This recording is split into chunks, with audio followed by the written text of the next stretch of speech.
welcome back to the channel. Before you do anything, make sure you subscribe to this. Hey, welcome back to the channel. They just got Yo Gotti and Big Jook. The fans know for a fact that the last people Dolph was beefing with was Yo Gotti and his brother, man. This is not the first time that they've ever tried to get at him. They actually getting the justice for young Dolph. They talk to the people. They know Big Jook is the enforcer.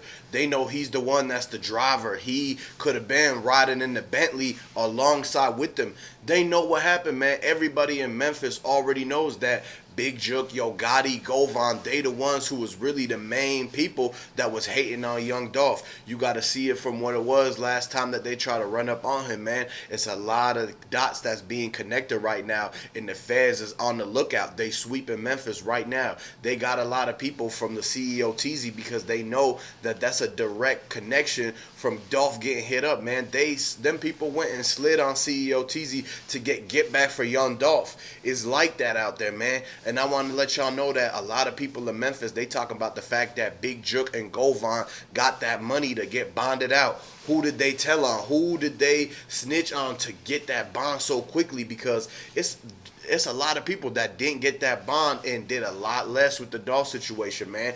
Don't forget about Cornelius Smith, Devin Burns, all them people who got locked up besides Justin Johnson, besides Straight Drop. They got 5 other people and they didn't get bonds. How did Big Jook and Govan get a bond when the feds are saying they the ones who's the mastermind?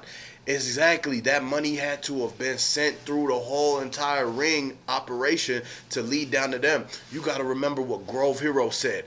Grove Hero said they tried to put 40K on his head, man, and that was coming from Big Jook.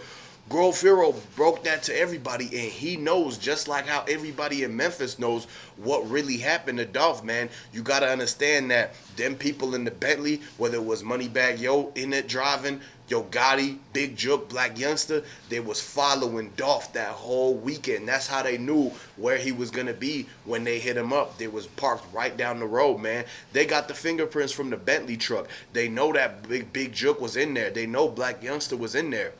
It's a lot of people from CMG that's riding around in that. It's only 2 Bentleys in Memphis. One of them is Young Dolph's and the other one belonged to CMG. So Young Dolph wasn't riding around in his. So who you think that Bentleys belong to, man? That U-Haul truck, they knew that U-Haul truck was going to get used. That's why Big Moochie Great put it in his name, man. As soon as he got somebody to go ahead and write that paperwork for him so he could get that U-Haul truck. You got to remember that when they dropped that U-Haul truck back off, they cleaned it all out. They hired the cleaning company to make sure to scrub it so it didn't even show that Dolph was in there at all, man. I want to send my condolences to young Dolph. It's a lot of people out there that still miss Flipper, man. Young Dolph was paying a lot of people's bills. He was taking care of the community. That's what made Yo Gotti, Big Jook, all the CMG jealous, because he was taking care of their cousins, their baby mamas, and everything.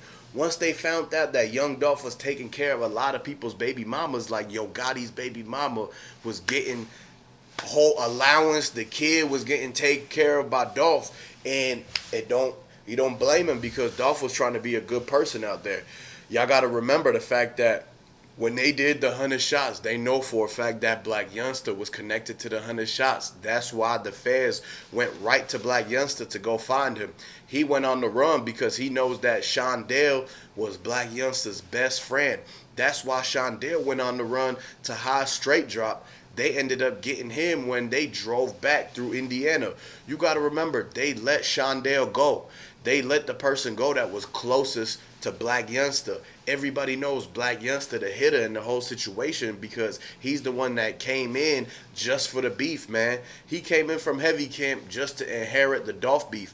People got to remember that he turned himself in for the 100 shots. So who you think that they went to interview as soon as Dolph got hit up?